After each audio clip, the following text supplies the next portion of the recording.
we are talking about 8-Bit Con, and I have Jud Carroll here. If you saw my other video, we were talking to his brother, Noah Carroll, and Jud is kind of the comic side. They both do comics, but I feel like you really do it up. Yes, yes. These are all like in hermetically sealed cases. What do you got going on That's here? right. These are all graded by CGC. Okay.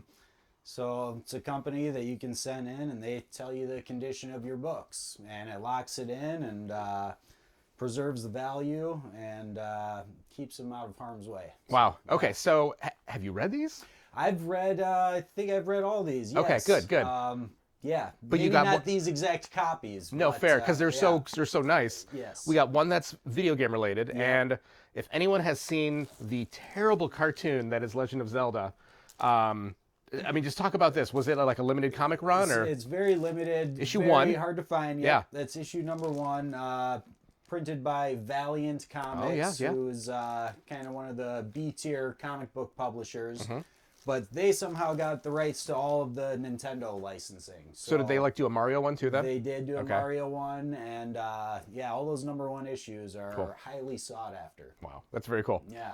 So then we kind of move on to some of the classics. Yes. Amazing Spider-Man, of course, is huge. Yep. X-Men's about to have a big moment, I feel like. That's right. Yep. And so these are some kind of key issues.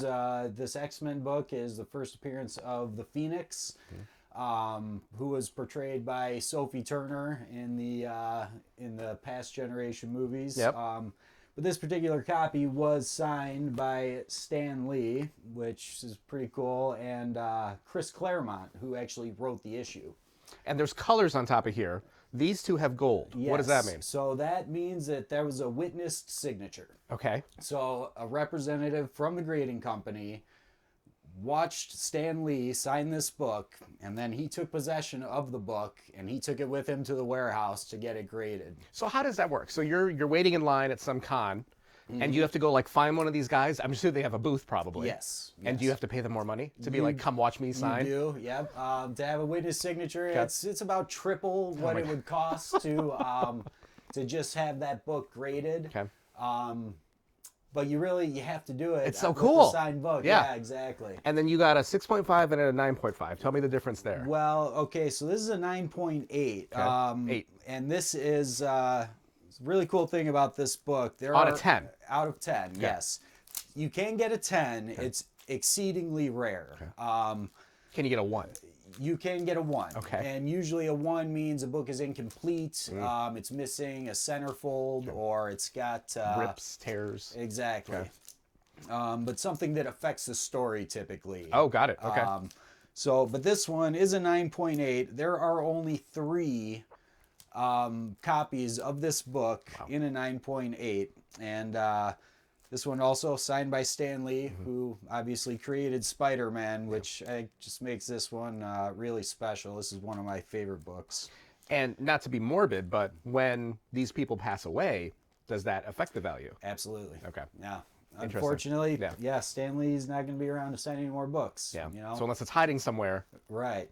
Yeah, exactly. Okay. Yeah. All right. So these are amazing. X-Men, we got a movie coming out in a couple years. We got the cartoon coming out this year. I think so. So yeah, that's really cool. Yeah. Then we got Fantastic Four and Submariner. Yes. He has come out. He Namor made came an out. appearance in the latest Black Panther Yes. film. Okay. Yeah. And we're waiting for the reboot. Yes. Reboot? Re-res? I don't know. Right. Hopefully they get it right this time with the Fantastic Four. But this was just a classic cover. John Buscema art, Hulk versus the Thing. Yeah. Enough said, you know. Pretty cool. Good guys fighting. Yeah, exactly. So then I've had this one for a while. This one I had to get because it's a very similar dark color cover with the Thing, only this time fighting Namor.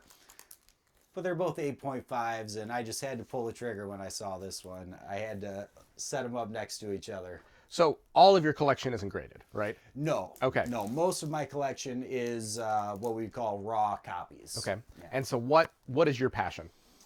Well, is there one particular set you're going after? I'm a Marvel guy, Okay. but if I was to, my Grail run is to every issue of the X-Men from like 1 to 300. Yeah. is what I'm working towards. Which is funny because I have a bootleg copy of a DVD that Okay. has all of them up to a certain point. Oh, really? And I remember reading them on my iPad, Oh, cool. which was super cool to get all that story. All right, so talk a little bit about the con. So 8-Bit Con is coming, and in addition to video games and toys, there are comics. Yes. Yeah. So my brother and I, we've been participating in these comic and toy shows for a couple of years now, as vendors, and we've always wanted to do our own show. It's kind of a lifetime passion of ours, you know. Ever since we were kids, we were collecting comic books and playing video games, and comic books all kind of started when we just moved into a new house, and you know, I don't know what we were doing up in the basement ceiling, but we found an old stack of Uncanny X-Men comic books, and that was it. We were hooked. We read those right on the spot, That's and cool. yeah, and it kind of kicked off a lifelong hobby. So. And how did you get into sales? Like, so is it, I feel like a lot of people, if their collection gets big enough, they're like, oh, I got to start selling. Well, that is kind of part of it. But, you know, we went to all of, you know, we go to Motor City Comic Con, we go to the smaller shows, you know, locally around us, and got to know some of the guys, and we start talking, yeah, let's get a table. And we get a table, and then we're trying to improve our displays and, you know, and really do it up. And my brother had connections at the Lexus Velodrome, which is just such a cool facility. Yeah.